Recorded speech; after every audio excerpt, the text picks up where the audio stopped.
اگر کسی قوم کو بغیر جنگ کے شکست دینی ہو تو اس کے نوجوانوں میں فحاشی پھیلا دو۔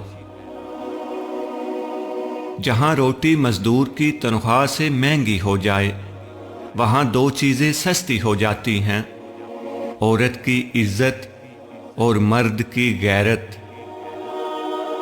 جس قوم کے شاعر بھی وظیفہ خور ہوں اس قوم کے لیے ذلت اور رسوائی ہے۔ اسلام تلوار کے زور سے پھیلا تھا یا نہیں، لیکن اسلام کے تحفظ کے لیے تلوار کو ضروری سمجھتا ہوں۔ حکمران جب اپنی جان کی حفاظت کو ترجیح دینے لگیں تو وہ ملک و قوم کی آبرو کی حفاظت کے قائل نہیں رہتے۔ سلطنت اسلامیہ کی کوئی حد نہیں۔ تم نے جس روز اپنے آپ کو اور خدا کے اس عظیم مذہب اسلام کو سرحدوں میں پابند کر لیا، اس روز سے یوں سمجھو کہ تم اپنے ہی قید خانے میں قید ہو جاؤ گے، پھر تمہاری سرحدیں سکڑنے لگیں گی۔ قوم کے شہیدوں اور قوم کی مظلوم بیٹیوں کو بھول جانے والی قوم کی قسمت میں کفار کی غلامی لکھ دی جاتی ہے۔ قوم کا ہر فرد اپنی جگہ بادشاہ ہوتا ہے، کسی بھی شخص کو قومی وقار سے محروم نہ کرو۔ غداری کی سزا اسے دی جاتی ہے جو ملک و قوم کی جڑیں کاٹے اور دین کے دشمنوں کے ہاتھ مضبوط کرے، خواہ حکمران خود بھی اس کا مجرم ہو، وہ غدار ہے اور سزا کا مستحق ہے۔ جہاں حکمران کے دماغ پر بادشاہت کا نشہ ہو وہاں سرحدیں سکڑ جاتی ہیں، اور تخت و تاج کی خاطر حکمران اپنے مذہب اور اپنی غیرت کو بھی ترک کر دیا کرتے ہیں۔ دو قسم کی لعنتوں سے بچو، مایوسی اور ذہنی عیاشی۔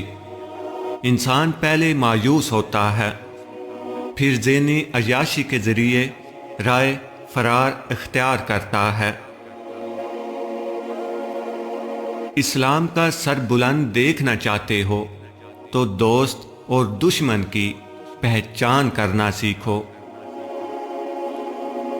مجھے یہ نظر آ رہا ہے کہ دشمن ملت اسلامیہ میں غدار پیدا کرتا رہے گا، اور وہ دن آ جائے گا جب غداروں کی گردنیں مارنے والے دشمن کو بھی دوست کہنے لگیں گے۔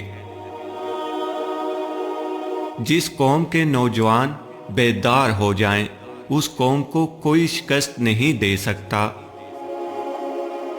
وہ وقت بھی آ جائے گا جب فوج میں بھی عیاش سپاہیوں کا گروہ بن جائے گا اور اس کے سالار دشمن کے ہاتھوں میں کھیلیں گے۔ امت جان دینا جانتی ہے، یہ سرفروشوں کی امت ہے، مگر ایمان فروشوں نے ہمیں زنجیریں ڈال رکھی ہیں۔ مجھے نظر آ رہا ہے کہ فلسطین کا خطہ امن سے ہمیشہ دور ہی رہے گا۔ دشمن سے پہلے غدار کو قتل کرنا ضروری ہے۔ ایک جاسوس دشمن کے پورے لشکر کو شکست دے سکتا ہے، اور ایک غدار اپنی پوری قوم کو شکست کی ذلت میں ڈال سکتا ہے۔ یاد رکھو، فوج بغیر قوم کے اور قوم بغیر فوج کے دشمن کے لیے آسان شکار ہوتی ہے۔ دفاع کا بہترین طریقہ یہ ہے کہ تم دشمن کی سوچ سے پہلے اسے دبوچ لو۔ باوقار قوم کی طرح زندہ رہنا چاہتے ہیں تو اپنی روایات کو نہ بھولو۔